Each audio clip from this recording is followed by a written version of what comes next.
O Ciência Suja tem o selo da Rádio Guarda-Chuva. Jornalismo para quem gosta de ouvir.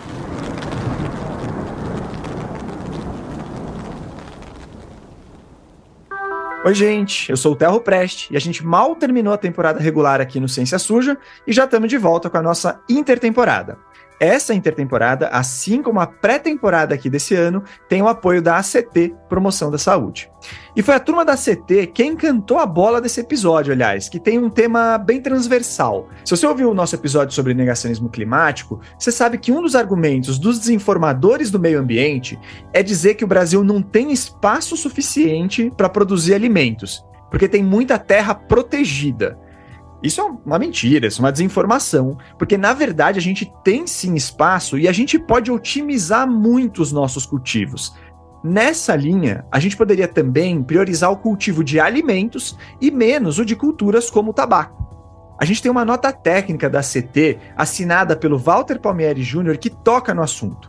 Já já vocês vão conhecer o Walter e os outros convidados que a gente trouxe aqui hoje.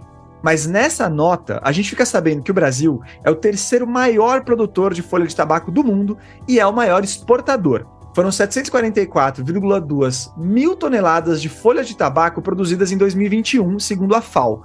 E o mais impressionante, para mim pelo menos, é a tendência. Porque enquanto a média mundial de produção no mundo tem caído, caiu 28,4% de 2000 a 2021, para ser mais exato, no Brasil, a gente teve, na verdade, um crescimento de 11,9%.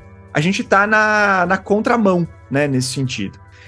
E agora eu queria até reproduzir um trecho da conclusão dessa nota técnica da CT, que diz o seguinte: se cada 10% dos hectares que produzem folhas de tabaco produzissem vegetais diversos, poderíamos ter um acréscimo de 857,2 mil toneladas de vegetais. Seria sair de uma grande externalidade negativa na produção para uma externalidade positiva. Só para deixar bem claro, de um jeito resumido, talvez até simplista, externalidade negativa são os males que um produto causa à saúde e ao meio ambiente. E a externalidade positiva, aqui no nosso caso, é ter menos cigarro, menos gente fumando, menos gasto com saúde e uma alimentação melhor. Ou seja, é ganhar qualidade de vida.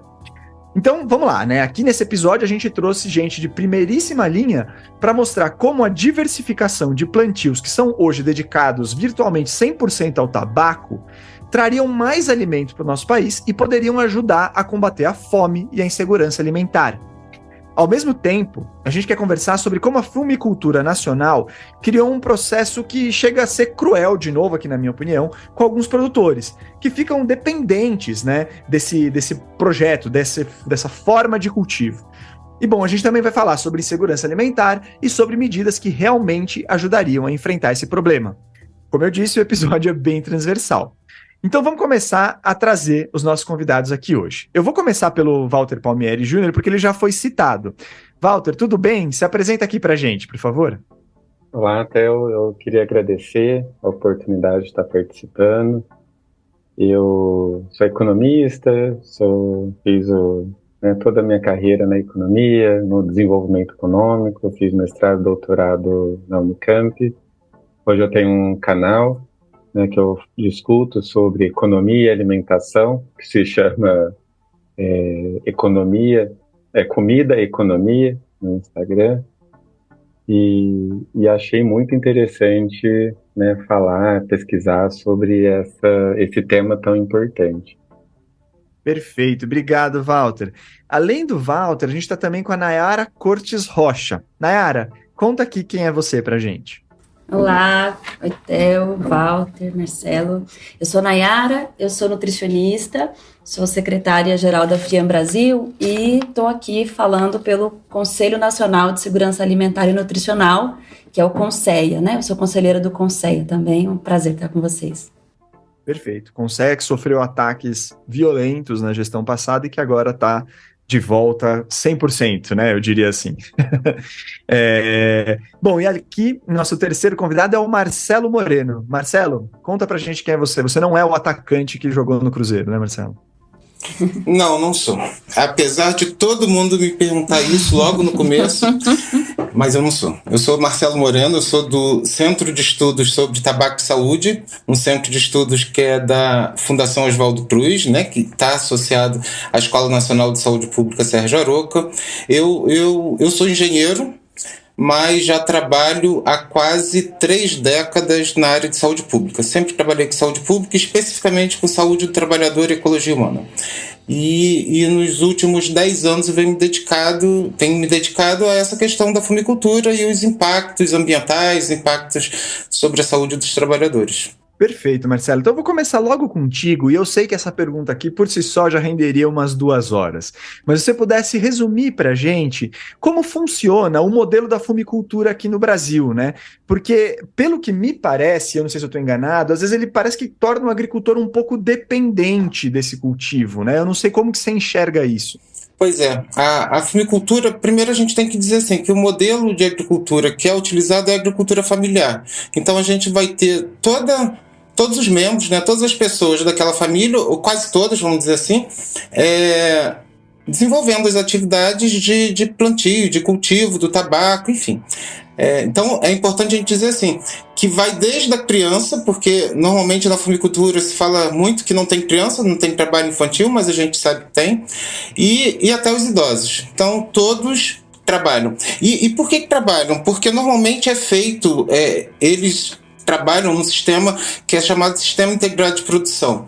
Então, antes da safra, a indústria e as famílias, elas firmam um acordo, um contrato, e nesse contrato está claro que a família vai produzir tanto de folhas de tabaco, e a indústria se compromete, então, a comprar essas folhas ao final da safra.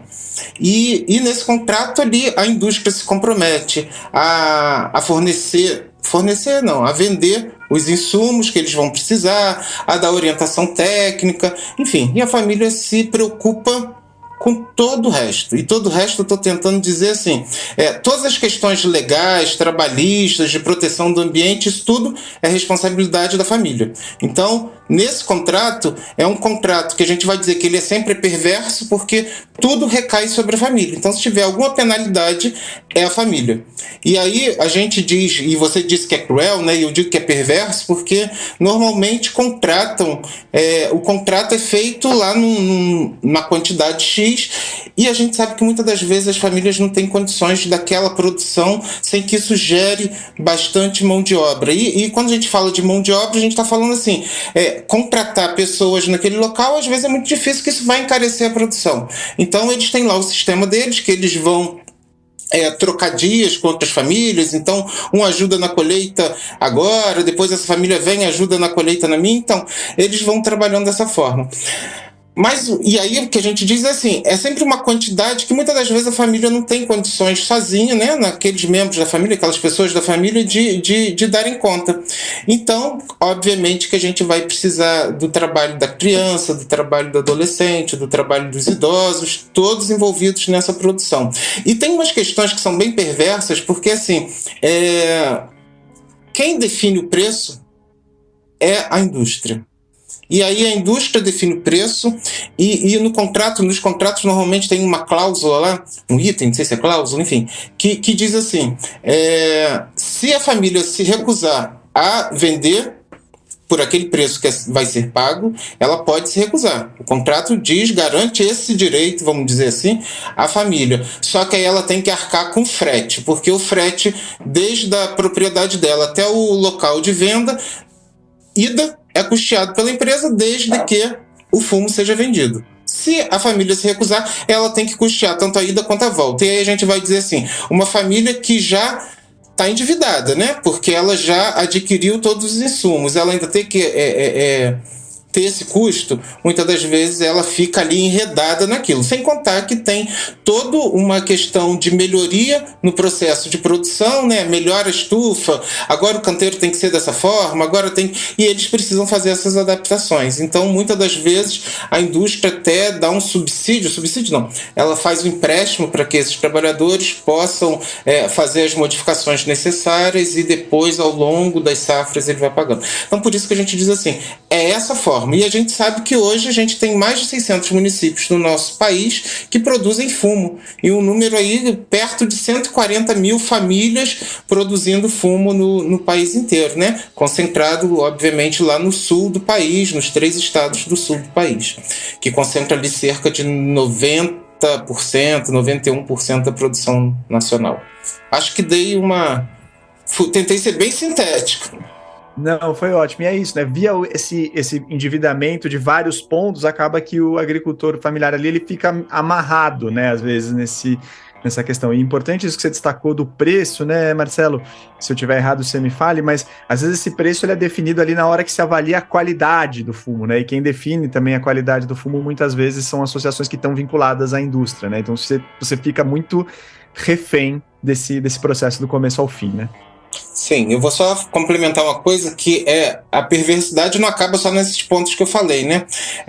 Não é raro, e aí eu estou falando isso porque a gente, pela Fiocruz, a gente já fez muito trabalho de campo, então já teve a oportunidade de conversar com muitos agricultores e agricultoras. Então, assim, não é raro nessas localidades aquele que vende primeiro tem um preço alto. Isso normalmente de acordo com a necessidade da indústria. Então, se ela precisa exportar mais naquele momento, ela bota o valor lá no alto, e aí várias pessoas vendem seu tabaco, algumas que já viram que o seu vizinho, que outras propriedades ali têm um tabaco com a qualidade igual à sua, e aí vendem querendo que seja aquele valor. E muitas das vezes esse valor, ele varia, a classificação e, consequentemente, o valor varia ao longo da safra. Então, não é raro a gente ver uma família que diz assim: o meu fumo foi classificado como na melhor qualidade, né? A gente precisa dizer que são 47 qualidades, possibilidades de classificação do fumo. E aí o meu foi classificado como o melhor e eu recebi tanto. E aí o outro que tem o fumo igual é classificado lá 3 vezes abaixo e recebe muito pouco. Então, aí a gente vai vendo, né, como que esse esquema, como que esse sistema é perverso com essas famílias produtoras. Perfeito. Bom, feito essa contextualização que já mostra bastante do problema, eu queria trazer o Walter para jogo para falar um pouco dessa nota, né, Walter, que você fez junto com a ACT, que é muito rica, aliás, eu convido todo mundo a ler ela, se tiver oportunidade. E uma coisa que chama atenção, que queria ver contigo agora, é sobre a produção, né? Que se diz que lá, nessa nota se diz que o Brasil produz relativamente muita folha de tabaco para poucos vegetais do ponto de vista de alimentação. É isso mesmo, Walter? Isso mesmo, Theo. Queria comentar isso que o Marcelo Moreno disse, que é muito interessante, que na economia nós chamamos isso de monopsônio, que é o quê? É uma palavra menos comum de ser dita, mas é algo muito parecido com monopólio, mas é o inverso, porque nós temos praticamente um comprador e milhares de vendedores, de ofertantes. Isso traz um poder muito desigual, né? Muito desigual, dos mais desiguais de qualquer produção agrícola no país. Porque se a gente pega, em média, o número de hectares de quem está produzindo tabaco, é muito pequeno, muito pequeno essas propriedades, né, em relação a qualquer outro cultivo. Então, isso, né, cria uma dificuldade muito grande para o produtor se livrar, né, dessa produção, porque nós sabemos que muitos querem, né, produzir outras culturas, e se eles querem, e se seria interessante para o país como um todo, né, é por isso mesmo que é necessário ter uma política pública. Em relação, se a gente compara produção de tabaco com vegetais, nós temos que a mesma quantidade de hectares para produzir tudo de tabaco no Brasil é igual a todos os tipos de vegetais. É aquele tipo de dado que a gente olha, né, na fonte, nos dados oficiais, e a gente até duvida. É uma quantidade de terra muito grande, equivale, para a gente ter uma noção, a todo o território da cidade do Rio de Janeiro, tanto parte urbana como parte rural. E essa desigualdade de produção, né, de terras destinadas a tabaco e alimento é muito grande no Brasil.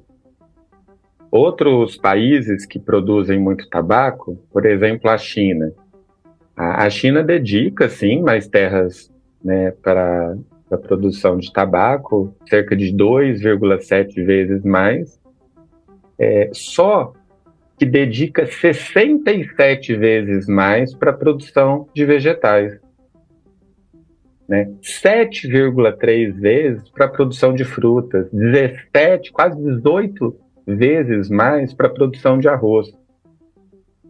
Então, e isso no relatório chamou muito a atenção, né? Um desvio do direcionamento de produção que seria muito mais interessante para o país como um todo, né? Se a gente reduzisse, né, por exemplo, 10% apenas, né, se criasse uma política pública interessante para o agricultor fazer essa diversificação e que diminuísse 10% da produção de tabaco para produzir arroz, teríamos, por exemplo, até 240 mil toneladas a mais de arroz todos os anos para os brasileiros, né? Isso seria fantástico. Perfeito. E até uma coisa nesse sentido, Walter, só para complementar, quando você fala equiparar vegetais com tabaco no tamanho, né, no tamanho dos hectares, mas isso inclui, por exemplo, soja, só para entender se isso está dentro do pacote. Ah, boa pergunta. Os vegetais são as hortaliças, são os legumes, né, chamados pela FAO de vegetais primários.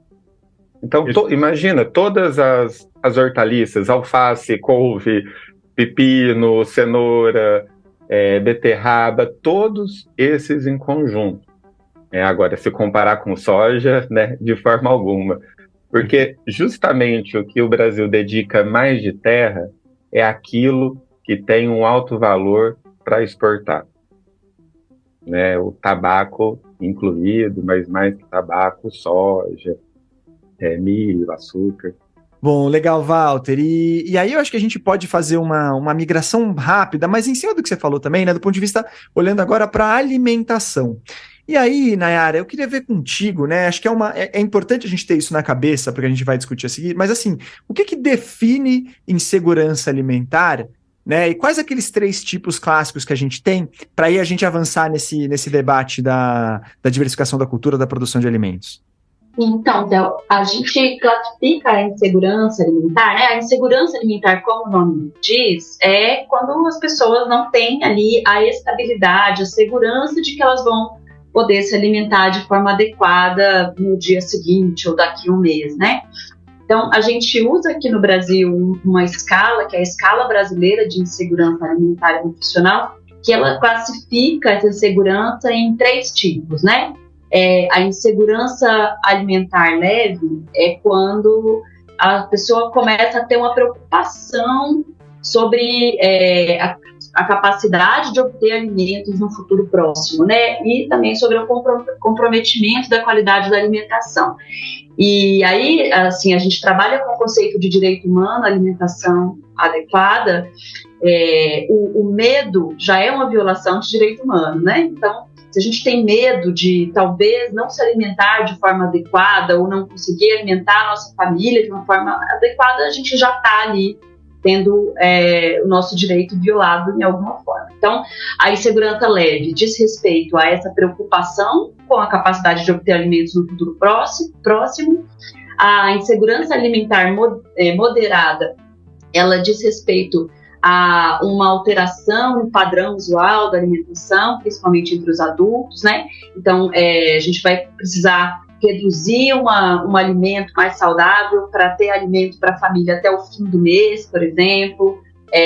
A insegurança alimentar moderada, ela inclui tanto uma modificação do padrão quanto uma restrição na quantidade de alimentos, né, dentro das famílias. E a insegurança alimentar grave é o que a gente pode chamar de fome, de fato, que é caracterizado pela quebra do padrão usual da alimentação, com comprometimento da qualidade e também da quantidade de alimentos para toda a família, inclusive para as crianças. Então, é interessante a gente olhar para isso, porque quando a gente fala em segurança alimentar e nutricional grave, e a gente acha que só isso é fome, é complicado, né? Porque se você já está reduzindo a quantidade de alimento que você comeria para dar até o final, a gente pode entender que isso também é fome. Então, a insegurança moderada e grave, elas já configuram ali fome, né? Diminuir a quantidade ou a qualidade. Perfeito.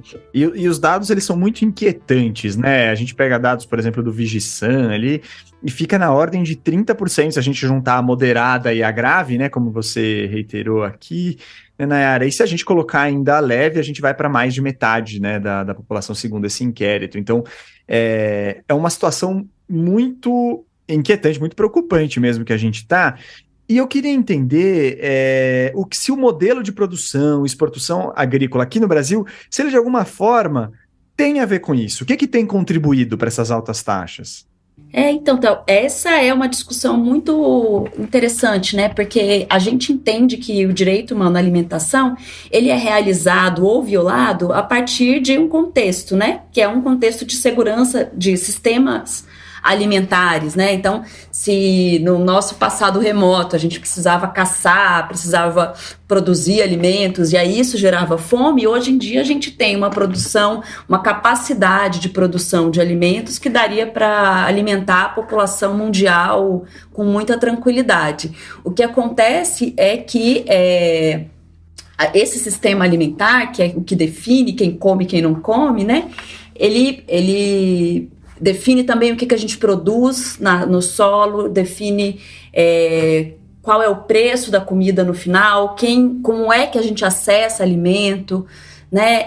Então, se para quem está sofrendo com a insegurança alimentar e nutricional, o que define é a renda, ou quanto de dinheiro que tem e quanto custa esse alimento, e qual alimento que está disponível perto de casa, a que preço, o que define o preço do alimento, o que define a renda das pessoas, são políticas maiores, né? E que tem a ver com o que está sendo produzido em maior ou menor escala, tem a ver com se o produtor que produz alimento, comida de verdade, ele consegue se manter na sua terra produzindo verdura, hortaliça, fruta ou animais de pequeno porte, ou se ele vai precisar vender a terra dele porque ele não consegue se sustentar ali, né? Então a gente tem um sistema alimentar que é definido hoje muito mais pela necessidade do lucro, porque quem tem a maior parte das terras agricultáveis está muito mais preocupado em produzir soja, produzir milho,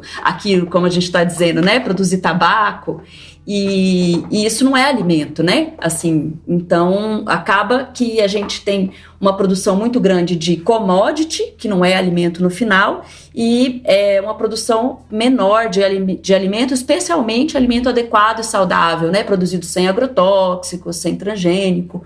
E aí isso, na cadeia, no caminho do alimento ali, tem muitas implicações para o quanto que soja, que milho alimenta, o que tabaco, no final, o produto vai contribuir para a alimentação ou não, né? Então, isso define o que vai chegar nas prateleiras, o preço que vai chegar nas prateleiras, o que vai estar mais disponível ou não, e aí isso tudo, né, o que tem publicidade ou não, e aí tudo isso impacta na segurança alimentar e nutricional da gente. Perfeito, então fica claro por diferentes vias que a priorização, né, da produção de alimentos mesmo seria uma coisa muito positiva nessa questão de segurança alimentar e até em outras, né, até da qualidade mesmo do alimento. E aí, Walter, Marcelo, eu vou começar pelo Walter, porque ele estava até abordando isso na nota, mas Marcelo, se quiser complementar, fica à vontade também, sobre só esse adendo aqui, de se o Brasil também precisa adotar práticas para incentivar o cultivo de alimentos para produção nacional e menos para exportação, porque isso é uma coisa que se debate muito, assim, né? Não estou querendo dizer que, não, olha, o brasileiro é mais importante do que a pessoa do outro lado do mundo, não estou querendo dizer isso, mas assim, isso pode ser importante mesmo, a gente valorizar o cultivo para produção, para consumo próprio? Walter, se quiser começar, Marcelo, quiser complementar? Bom, isso, na verdade, é muito importante, porque a nossa terra, na verdade, antes de qualquer coisa, um conceito que é muito importante para a gente entender isso é de soberania alimentar. A população brasileira, né, a capacidade, o poder que ela tem de decidir o que se produz e o que se consome de alimentos no Brasil. Nós não temos soberania alimentar e estamos cada vez tendo menos. Por quê? Porque os recursos públicos incentivam a produção daquilo que é mais rentável. E aquilo que é mais rentável é, na maior parte das vezes, o que é exportado. Isso tanto porque cada hectare eu tenho um valor, né, monetário maior, porque é mais produtivo algumas culturas, porque é relacionado a políticas públicas, né, mais antigas de incentivar a ampliação de produtividade justamente em certas atividades que são exportáveis. Né, o que é exportável se ganha em dólar. E quando você tem, né, uma produção de, por exemplo, soja, se você amplia demais a produção, a oferta num dado momento, a demanda internacional absorve. Em produção de produtos para o mercado interno, o excedente de oferta num dado momento faz o preço baixar e o rendimento cai. É algo normal da produção agrícola. Mas tudo isso para a gente entender, né, o lado do produtor. Para o lado do produtor, se ele pode produzir aquilo que vai exportar, né, que está sendo melhor remunerado, ele vai ser a escolha dele. Por isso que investimentos elevadíssimos de bilhões, de quase 400 bilhões para o próximo ano, que é o Plano Safra, acaba incentivando mesmo o agricultor familiar, né, aquele agricultor menor, a ter condições de, não vou produzir mais a minha cenoura, o meu feijão, a minha fruta, e vou, né, começar a produzir soja. Para o produtor vai ser melhor, por isso que ele vai optar por essa escolha. Agora, a gente tem que pensar no Brasil.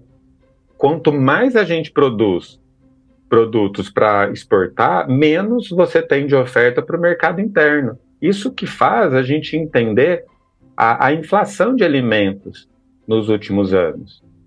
A inflação de alimentos, né, pesquisei isso num relatório de 2001 para a CT, subiu em uma média que é o dobro da inflação geral. O dobro. E principalmente os alimentos que mais subiram é aqueles que não são destinados para exportar, como, por exemplo, frutas. Aí você vai criando uma série de problemas para a saúde pública. Por exemplo, as frutas sobem de preço num ritmo muito maior do que os doces açucarados. Um incentivo, né, que não é nada interessante para a saúde pública. Então, se a gente, quando a gente entende, né, esse conceito de soberania alimentar, entende qual que é o problema mais estrutural, no meu entender, né, porque faz com que, porque determina o que é produzido num país, você realmente afeta a insegurança alimentar e a saúde pública. Para se ter uma noção, 78% de todos os hectares, de toda a terra para a produção de produtos agrícolas, é destinado apenas para 3 culturas, que é soja, milho e açúcar. 78%. Isso né, justamente os 3 que a gente mais exporta. Então, se você reduz um pouco isso para produzir alimentos destinados para o mercado interno, você tem assim, ganhos absurdos de ampliação da oferta de alimentos diversos, né, para o país como um todo, com redução de preços. Só que você tem que ter incentivo, tem que ter política pública senão você não consegue. Perfeito. Tem que ter, é isso que eu ia falar, isso exatamente. Tem que ter política pública, inclusive talvez para fazer certas transições, né, Marcelo? Imagina a pessoa sair da fumicultura e para outro, esse tipo de coisa também é importante, para não deixar o agricultor familiar na mão, né? Sem dúvida. O Walter tinha falado antes, né, da Convenção Quadro, né, da Convenção Quadro para Controle do Tabaco, que foi esse tratado, mundial, é o primeiro tratado de saúde pública, né, que, enfim, sob os auspícios da Organização Mundial da Saúde, e que ele prevê exatamente isso em um de seus artigos, né, que é que são as alternativas economicamente viáveis à produção de tabaco, né? Assim como que esses produtores, porque é um pouco do que o Walter tinha falado, né? À medida em que esse tratado ele pretende controlar o tabagismo no mundo, obviamente que a gente vai ter uma necessidade menor de folhas sendo produzidas, porque a gente vai baixar o consumo. E aí essas famílias que hoje plantam fumo e que vêm plantando fumo ao longo dos anos, o que acontece com elas, né? E aí, então, quando o Brasil ratificou a Convenção Quadro, uma das condições para que houvesse essa ratificação era que fosse desenvolvido ou fosse criado um Programa Nacional de Diversificação, que era exatamente isso, um programa que desse condições a essas famílias de deixarem de plantar fumo nesse período de transição e que desse todo esse apoio para elas. E o que a gente viu, o Walter também já mencionou isso, né, nos últimos anos. Então a gente tem um programa assim desde 2005. Só que a gente está falando de um programa. Isso não se converteu numa política de Estado. Então esse programa ele ficou ao bel prazer, enfim, ele ficou de acordo com cada governo. No último governo, por exemplo, que tinha que asfixiava tudo, né? Asfixiou também esse programa e a gente viu que assim, o programa mingou. Agora ele tem a perspectiva de ser retomado, mas assim, se não houver esse apoio para esses agricultores, essas agricultoras, a gente não consegue diversificar. A gente vai ter sempre esse momento de transição entre as culturas paralisados. Se o Estado não pensa como proteger essas famílias, como dar garantias a essas famílias para que elas possam transicionar, a gente fica sempre nessa situação que é isso, né? As famílias continuam refém da indústria do fumo e produzindo um produto que anualmente mata 8 milhões de pessoas no mundo. Pois é, né? E é curioso, né?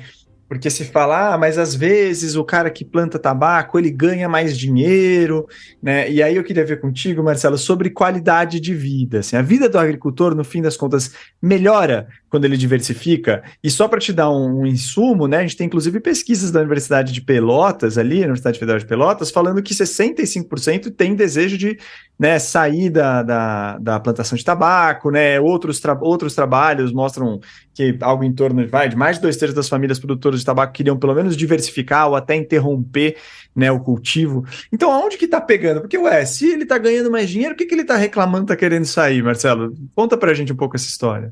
Pois é, você sabe que a gente lá no Centro de Estudos sobre Tabaco e Saúde, a gente construiu um documento que são diretrizes para a atenção integral da saúde das famílias que produzem fumo. E umas diretrizes bem calcadas nas questões de saúde relacionadas à produção de fumo.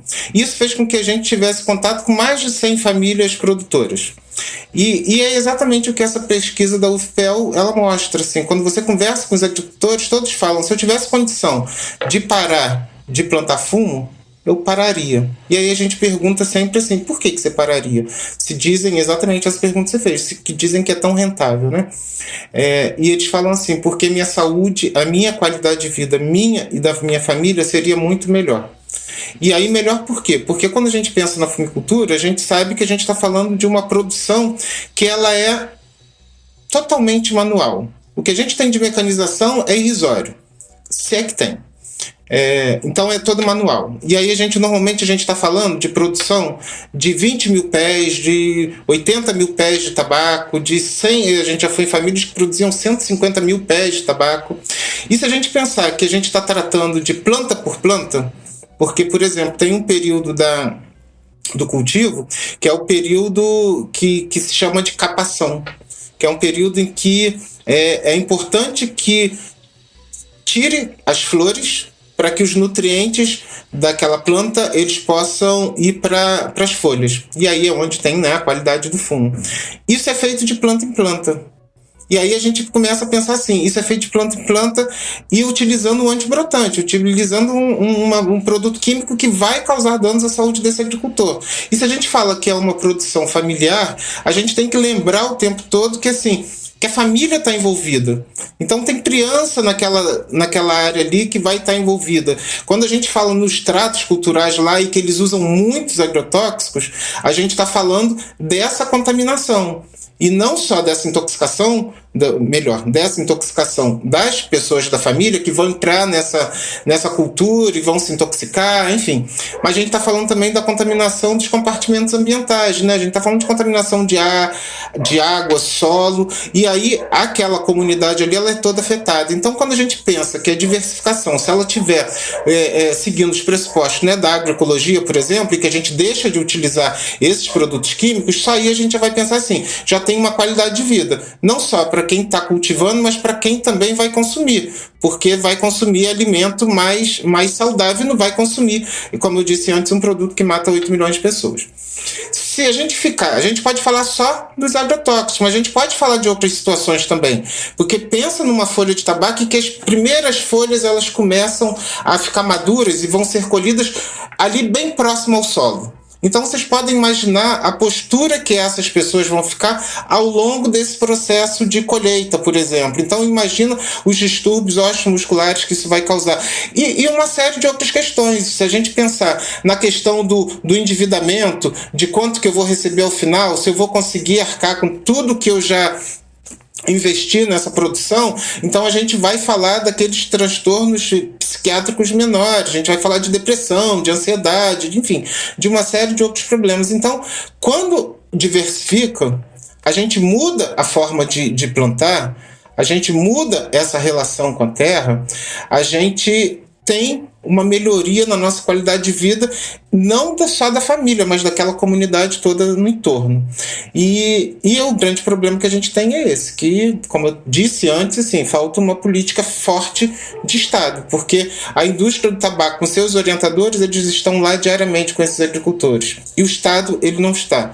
Então, é por isso que a gente vê nas áreas cultivadas com tabaco grandes mitos que se tornaram verdades, né? Que é dizer que esses agricultores, eles não conseguem plantar outra coisa, que eles não conseguem cultivar, porque tem uma história que eles sempre foram, e aí chamam eles até de fumicultores, né, que prende mais eles a essa cultura, né, e deixa de ser agricultor, que pode produzir, enfim, várias outras coisas.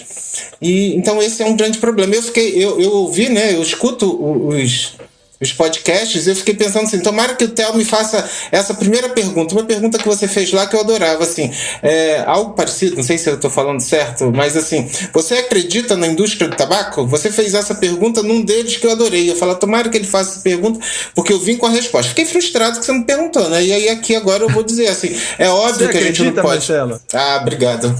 Ganhei o dia hoje, já fiquei felicíssimo. É claro que não dá para acreditar, né, numa indústria que mente para os agricultores para mantê-los presos, né, no seu processo de produção, e principalmente numa indústria que produz algo que mata um montão de gente e que consegue dizer que os seus produtos não são tão nocivos, né? Então, assim, é um pouco isso que a gente está falando, né, o tempo todo, né? Ela mata quem consome, mas ela também ajuda a matar quem planta.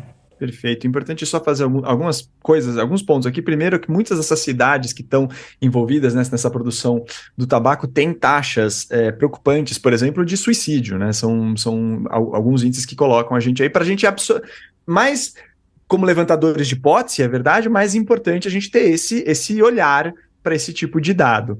Sobre a coisa que o Marcelo até falou da postura, né? A gente tem uma pesquisa do Ministério do Desenvolvimento Agrário de 2016 mostrando que 69% dos agricultores reclamavam de dores nas costas, né?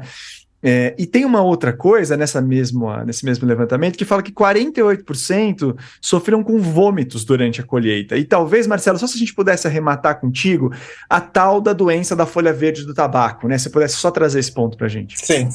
A doença da folha verde do tabaco é uma intoxicação aguda, né, que é causada pela absorção dérmica da nicotina que está presente nas folhas de tabaco. Como assim, a nicotina ela é hidrossolúvel, então na presença de água ela vai solubilizar e ela vai, claro, ter um contato maior com o corpo, né, com a pele desses agricultores.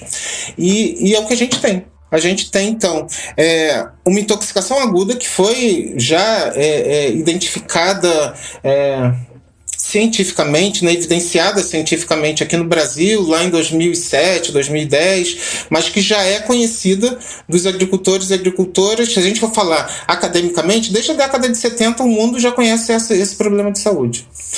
Os agricultores, com certeza, eles conhecem desde que eles começaram a plantar tabaco. Ainda que muito antes, obviamente, do que a gente possa ter evidenciado cientificamente. Só que tem um problema. Essa doença, essa intoxicação, ela é completamente invisível.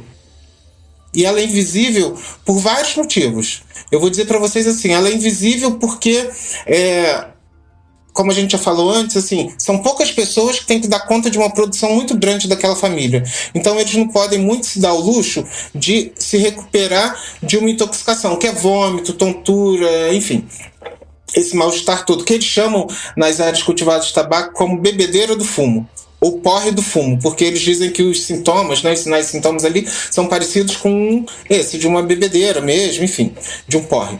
E quando a gente chega nessas áreas, então assim, eles não podem simplesmente abdicar de dias de trabalho para se recuperar. Então muitos não procuram nem assistência médica. Se você vai em alguns municípios que as farmácias no período da colheita, eles vendem o kit colheita, que é um conjunto de medicamentos que vão dar conta dessas queixas, enfim, desses problemas que eles vão apresentar. Outro problema é que tem uma coisa que é chamada de equipamento de proteção individual, que a gente tem estudos. Tem um estudo que é muito interessante, que é um estudo lá de 2014, se eu não me engano, pelo menos publicado em 2014, que diz que esse equipamento de proteção individual ele tem uma eficiência, uma eficácia de, sei lá, quase 100%, 96%, 98%, não sei, porque, enfim, não quero nem saber.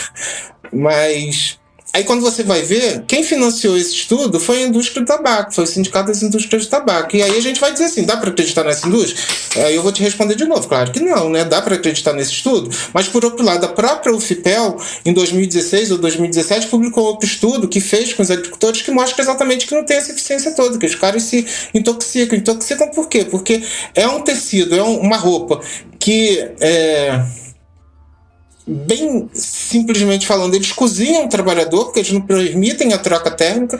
Então os trabalhadores dizem, no início da manhã eu consigo usar isso aqui, depois eu não consigo porque eu estou cozinhando aqui dentro. E aí é claro que a gente está dizendo assim, vai piorar a situação desses trabalhadores, que eles agora vão sofrer com exaustão térmica associada à questão da nicotina, mais trabalho pesado, enfim. Então a gente está falando de uma carga de trabalho aí muito grande. E essa doença, então eu estou falando dos equipamentos, por quê? Porque como a empresa diz que eles têm que usar, e muitas das vezes diz que se eles não usarem, não contratam na próxima safra, eles não podem adoecer, porque adoecer é um indício de que não usaram. Mas eles não conseguem usar, porque a colheita é feita ali no verão, que, enfim, a gente sabe como é que é isso no Brasil, esse tempo. Esse é um problema. Outros já disseram pra gente nessas nossas andanças que, assim, que não adianta chegar na unidade de saúde, porque o médico, como eles dizem assim, ralha conosco, o médico briga, porque diz, de novo com isso, vocês não aprendem a se cuidar, e aí a gente diz assim, é todo um sistema, e aí eu tô falando de sistema todo, né, muito perverso, né, porque assim, dá uma roupa pro cara que ele não pode utilizar, que ele não vai conseguir usar, não dá uma outra forma, porque se ele não colher, ele perde a produção, e aí o cara fica doente. Perfeito, perfeito. Bom, e aí a gente tem, em meio a tudo isso, inclusive um debate de reforma tributária, né, Nayara? E eu queria ver contigo se a gente precisa pensar nessa reforma tributária também como uma oportunidade de melhorar esse padrão da agricultura atual para a gente valorizar os alimentos saudáveis, para eventualmente sobretaxar cultivos que fazem mal para a saúde. Como que você vê isso? Então, aquilo quando eu estava dizendo, né, sobre o que faz a insegurança alimentar aumentar ou diminuir, todo esse sistema, e aí a gente inclui políticas públicas, porque a gente precisa de política pública para melhorar a renda das pessoas, e aí a gente pode pensar em programas de transferência de renda, pode pensar em programa de emprego, mas a gente precisa pensar em outras políticas públicas também, né, como de fortalecimento da agricultura familiar, promoção da agroecologia, redução do agrotóxico e política fiscal. Política fiscal, que é essa discussão da reforma tributária, ela é fundamental para as pessoas acessarem alimentos, primeiro acessarem alimentos e depois acessarem alimentos de qualidade, porque o que a gente tem hoje é que um alimento ultraprocessado, né, um refrigerante, um salgadinho, além de estar muito mais disponível pelas cidades, né, em todos os lugares, eles são infinitamente mais baratos e eles não produzem saúde, né? Eles produzem doenças crônicas não transmissíveis, e isso a gente tem pesquisas demonstrando que o consumo desses produtos, além de estar diretamente relacionado com o aumento dessas doenças, está reduzindo, além da qualidade de vida, o tempo de vida das pessoas, né? Então, assim, e aí isso é política pública, é preciso a gente compreender isso, né? Que a política que faz o salgadinho ser barato tem a ver com o tanto de imposto que a indústria de alimentos usa, o tipo de ingrediente que a indústria de alimentos usa, e aí a gente tem exemplos esdrúxulos, né, que a indústria de refrigerante recebe subsídio do governo para produzir um produto que vai causar mal à saúde das pessoas e vai voltar para o Estado, né, no SUS, em forma de doenças crônicas e para a vida das pessoas, né? A gente fala muito de dinheiro porque é isso que define as decisões, mas é a saúde das pessoas. Então, a gente ter uma reforma tributária que a gente teve um avanço, né, na criação do imposto seletivo sobre bens e serviços prejudiciais à saúde e ao meio ambiente, e a gente teve uma previsão de alíquota zero para produtos hortícolas, frutas, ovos, né? É essa pergunta que você me fez. Bom, então, alíquota zero para esses produtos que são saudáveis é muito importante, tanto para as pessoas acessarem, terem recurso, né, poderem comprar esse alimento e ter um acesso a uma alimentação mais adequada, mas também para quem está na terra achar que vale a pena produzir esse alimento, depois ele vai escoar, ele vai conseguir melhorar, né, a sua renda também a renda do produtor. Agora, por outro lado, a gente tem algumas questões que deixam a gente preocupadas, né, que ainda vão ser discutidas nas próximas etapas da discussão da reforma tributária, como, por exemplo, ficou uma brecha ali sobre a tributação de produtos agropecuários, alimentos para consumo humano, que pode ali entrar os ultraprocessados, mesmo os agrotóxicos, né, e até os produtos associados ao cultivo do fumo. Então, pode ser que eles escapem da sobretaxa, o que é um contrassenso com aquele avanço que eu falei inicialmente, de imposto seletivo sobre bens prejudiciais à saúde. Quer dizer, a gente tem que falar e tem que lutar por isso para dizer que ultraprocessado, agrotóxicos, produtos associados ao cultivo do fumo, eles são prejudiciais à saúde, então eles precisam entrar sim no imposto seletivo.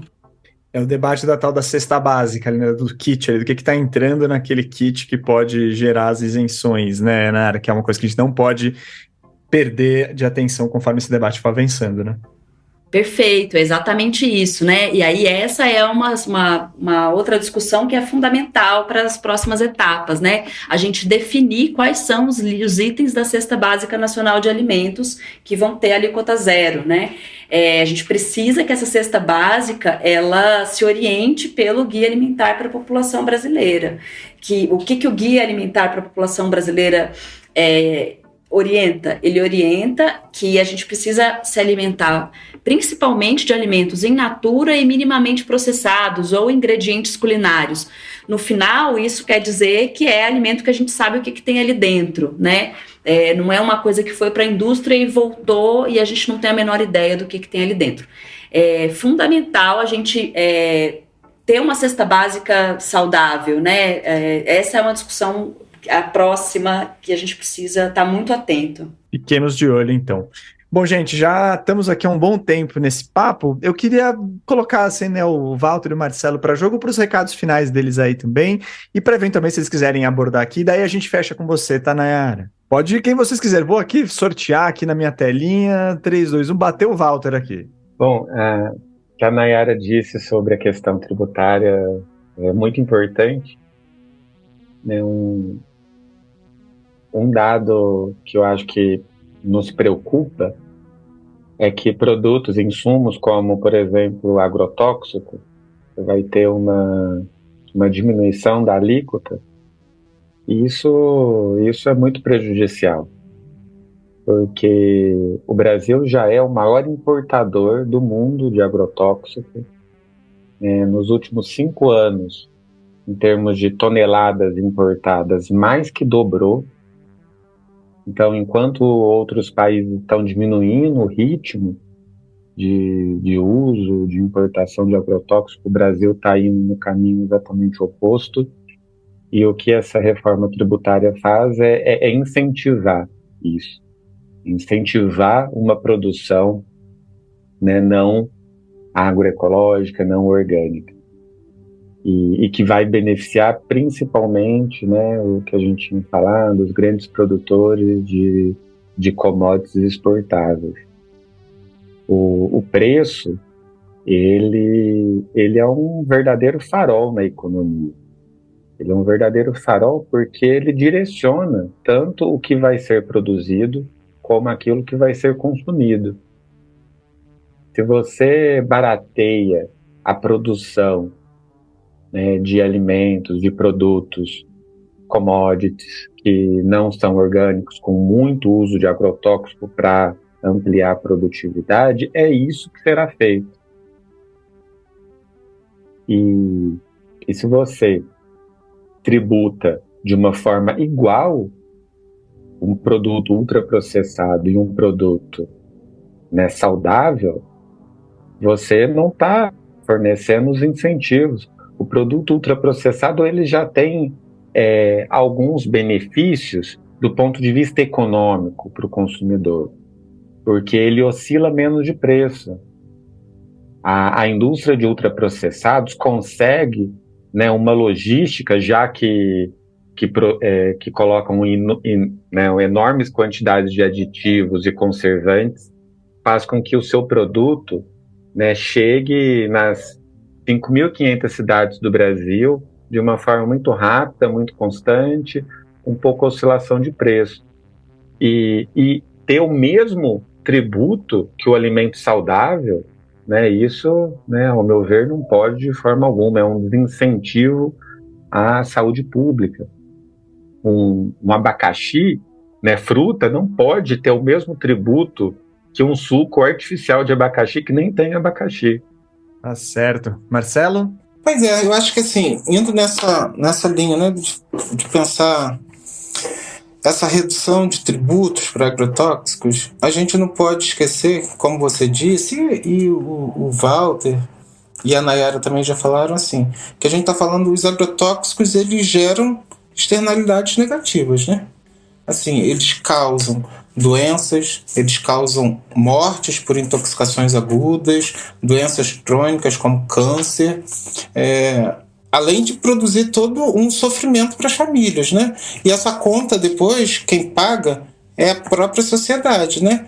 Porque é o Sistema Único de Saúde, é a Previdência Social, é o ambiente que está impactado. Então, eu diria assim, para ser bem, muito, muito sintético, essa proposta, né, de redução dos tributos para agrotóxico é um escárnio, é uma vergonha para um país que está pensando em um contrassenso, obviamente, né, um país que pretende proteger a saúde da sua população, enfim, atual e das gerações futuras. Então, o bom é que a gente se mobiliza, né? O bom é que o Brasil, ainda que a gente tenha passado por esse período nefasto aí dos últimos 4 anos, a gente consegue ainda se manifestar, consegue produzir. Tem uma nota técnica, por exemplo, da Associação Brasileira de Saúde Coletiva, da Abrasco, que é exatamente uma nota de repúdio contra essa questão da tributação e que assinam, obviamente, várias organizações. Então,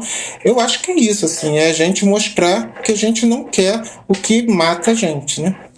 Perfeito. E isso é um assunto, como a gente falou, que vai do campo para a prateleira, né? Então, acho que é isso que a gente está querendo discutir aqui com vocês, gente.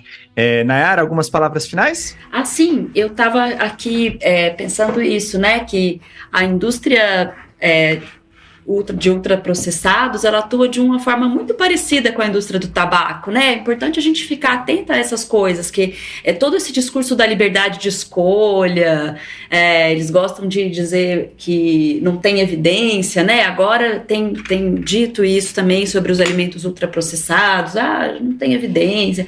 A gente tem sim muita evidência e cada vez mais essas coisas vão ficar mais óbvias, como foi com o tabaco também, né? A gente hoje sabe o quanto que a indústria de tabaco trabalhou para esconder as evidências que eles já sabiam, né? Os ultraprocessados fazem um pouco a mesma coisa. Então, a gente não tomar cuidado para não cair nessa conversa de publicidade, porque no final o alimento ultraprocessado ele é um problema maior, né? Então, pensando aí nas políticas públicas em geral, como eu já tinha dito, e agora mais especificamente sobre a reforma tributária, é muito importante a gente ficar atento ao que estão vendendo para a gente como liberdade de escolha e qual que, na verdade, é o impacto na saúde global, né? Acho que essa discussão toda que a gente fez hoje é muito interessante para compreender o quanto que o sistema alimentar, e aí a gente pensa desde a agricultura até o consumo final, quanto que isso está interligado e é importante a gente estar atento no que diz respeito a isso de forma mais direta ou indireta, como é o caso da reforma tributária, né? Perfeito.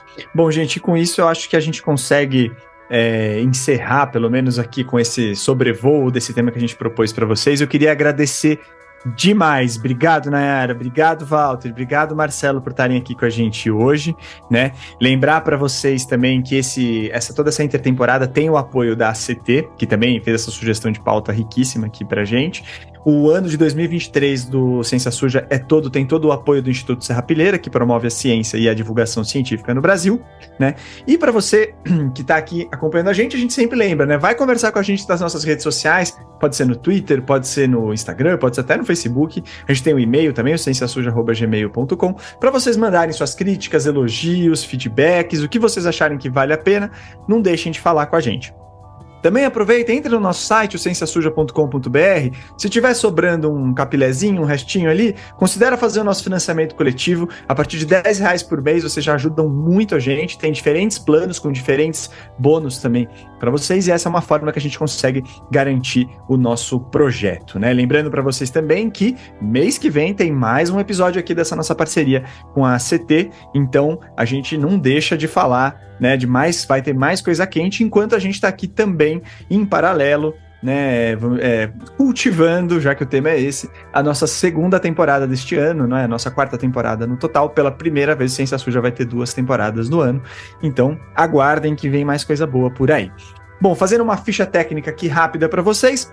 O roteiro e a apresentação foram feitos por mim, Theo Rupreste, a edição fica ao cargo do Felipe Barbosa, a produção é minha também, o material de redes sociais é do Pedro Belo, e lembrando que a nossa equipe também conta com a Chloé Pinheiro.